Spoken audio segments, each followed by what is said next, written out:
Donald Trump dropped some knowledge on the press corps. I mean, it's incorrect, incoherent, and insane, but he dropped it. This is just another day. Today, the Supreme Court handed down decisions on some major cases involving birthright citizenship and religious opt-outs for children's storybooks in public schools. And by my completely genuine and ecstatic smile, I think you can guess which way SCOTUS ruled. This was a big one, wasn't it? This was a big decision. An amazing decision, one that we're very happy about. Really, it's been an amazing period of time this last hour. There are people elated all over the country. I've seen such happiness and spirit. Yes, it's like everywhere Trump goes, people are telling him he's number one. Now, one of the decisions that Trump is celebrating involves birthright citizenship. The justices didn't actually rule on the constitutionality of the executive order Trump issued back in January. That we get to find out about in October. Exciting. But what they did do was rule in a 6-3 decision that lower court judges could not use nationwide injunctions to block illegal executive orders made by the president. And that's a delineation that Donald Trump completely respected. And some of the cases we're talking about would be ending birthright citizenship, which now comes to the fore. That was meant for the babies of slaves. It wasn't meant for people trying to scam the system and come into the country on a vacation. And again, I say, if you look at the end of the Civil War, the 1800s, it was a very turbulent time. If you take the end day, was it 1869 or whatever? Or whatever? The sitting president of the United States of America just yada, yada, yada, the end date of the Civil War. It was 1865, and you know who else knows that? All of those people taking their citizenship test. Perhaps the guy who spends his entire life attacking immigrants can one day know as much about our country as they do. But look, maybe this was just a one-off, a fluke, right? We all have our moments. It's not like he's ignorant about everything that he was asked. We're going to have a signing with Rwanda and the Congo. I have a follow-up. So I'm a little out of my league in that one because I didn't know too much about it. I knew one thing. They were going at it for many years and with machetes. It is one of the worst wars that anyone's ever seen. Didn't know much about it, but we're going at it for many years. I believe that's what many international scholars refer to as, and I hope I'm pronouncing this correctly, war. I mean, I'm sorry, but whatever happened to this? It's going to be merit-based across the whole federal government. We want to restore a merit-based society and culture in the United States of America. We will forge a society that is colorblind and merit-based. Is there a chance they were just referring to this type of merit? Doubtful. What we all know is that they don't care about merit at all. They care about power, and they're simply couching their racist policies inside the merit-based approach, because then the president can tweet things like this on Juneteenth. He took to social media posting, "Too many non-working holidays in America. It's costing our country billions of dollars to keep all of these businesses closed." Seriously? Donald Trump is the king of holidays. The guy just spent $45 million of taxpayer money celebrating Flag Day, a holiday most Americans just found out about. Not to mention, his entire first-term campaign was focused on saving Christmas. But yeah, when it comes to Juneteenth, there's just something about it that just doesn't sit well. I don't know, maybe he just has to come back to it. But look, I kind of get it. Perhaps we overlook the danger of certain foreigners coming into this country and having children simply so those kids can acquire citizenship and enjoy the fruits of being American citizens, or even worse, disrespect our values and destroy our very way of life. Like this guy. Born to 2 German parents in America in 1905. I believe he goes by the name of Fred Trump, and I think it's clear that man's offspring has done more harm to our country than just about anyone. But birthright citizenship was only one of the major rulings handed down today. Sir, on the transgender ruling, the Supreme Court ruling that parents with religious objections can pull their kids out of public school lessons that use LGBTQ materials.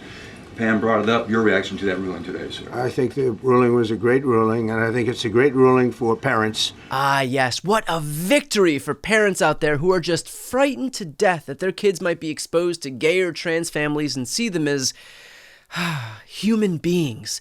Today, the Supreme Court ruled that school systems, for now, are required to provide parents with an opt-out provision that excuses their children from class when course material conflicts with their religious beliefs. One of those books at the heart of this case was a book called Prince and Knight, which normalized same-sex relationships. Now, here's how one of the parents who brought the case described their conundrum. For our family, this material was directly opposed to our religious beliefs. We are Catholic, and the things that were being presented were in complete conflict with our Catholic faith, and we were raising our daughter in the Catholic faith. Ah, yes, the Catholic faith. Thank God for a religion a million miles away from any unscrupulous same-sex behavior. But I get it. Religious families are basically saying they don't want their kids to be exposed to, any guy-on-guy stuff. Arnold Palmer was all man, and I say that in all due respect to women, and I love women. But this is a guy that was all man. This man was strong and tough. And I refuse to say it, but when he took showers with the other pros, they came out of there, they said, "Oh my God, that's unbelievable."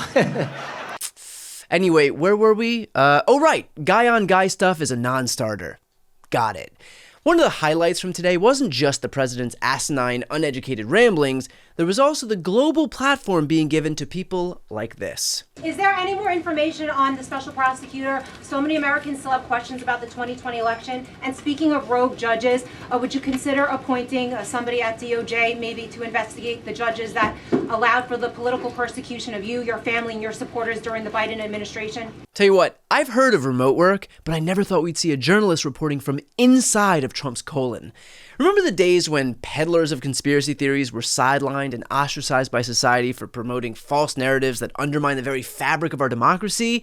Well, apparently, those days are over. But as far as Trump is concerned, like all of Matt Gaetz's dates, these questions never get old. I love you. Who are you? I'm Kara from Lindell TV. Well, it's just a very nice question. Now, I want you to really stretch the boundaries of your imagination here, but that same reporter managed to get a second invitation to then cover the signing ceremony between the Democratic Republic of Congo and Rwanda, or as Trump calls it, those countries who war a lot. Now that your administration, and congratulations, has secured peace in Africa to a bloody, horrific war that's gone on for decades and no other president could do it, do you think the mainstream media will finally... I love her, I'm telling you. But you're right, no other president could do it. They tried, and they didn't even try, I actually don't think they tried. Do you think Biden tried? He didn't know he was alive. Do you think the mainstream media will finally give you credit where credit is due? No, the media will never give me credit. Who the hell is this non-credit giving media you speak of? Because from where I'm sitting, you just got a boatload of credit from the media in the Oval Office. Only the world's most petty man can claim to be a victim while getting exactly what he wants. He's like a kid who cries about never getting any dessert while holding an ice cream cone. And that level of hard-hitting journalism didn't stop. You're going to go down as a peacemaker. You're also going to go down with the president who had 0 border crossings in May. You secured the border most than anybody has ever done. But I don't know if you know this. You're on track right now to have the lowest murder rate in history in this country. Would you want to comment on that? You might go down as the lowest murder rate in U.S. history, President Trump. I saw that the other day, and it's an honor. Is it an honor? Because I don't see a ton of honor in using right-wing hack journalists as plants just because someone needs their ego stroked and would rather spread glowing propaganda over answering actual tough questions. To me, it seems a lot more like cowardice. My only hope is that one day, access to the President of the United States won't be based on who can plant their lips most firmly on his ass, but rather based on a different system that I think makes a little more sense. We want to restore a merit-based society and culture in the United States of America. Before you go, if you enjoyed this content and you want to see more and support independent media, please subscribe to this channel. The subscribe button will be right here on the screen. But second, the reality is that we are now in a political environment where this administration can lean on any of the social media platforms to suppress certain voices if they don't like critical coverage. That means my longevity here is in the hands of a few tech billionaires who are already making it clear that they are willing to cater to this administration. To that end, Signing up for my newsletter is a way for me to reach you directly if that ever becomes necessary. I'll put the link right here on the screen as well, so please sign up. It's free, but there's also an option to do a paid subscription if you'd like to support me and my team. I really appreciate it. Thanks so much for watching.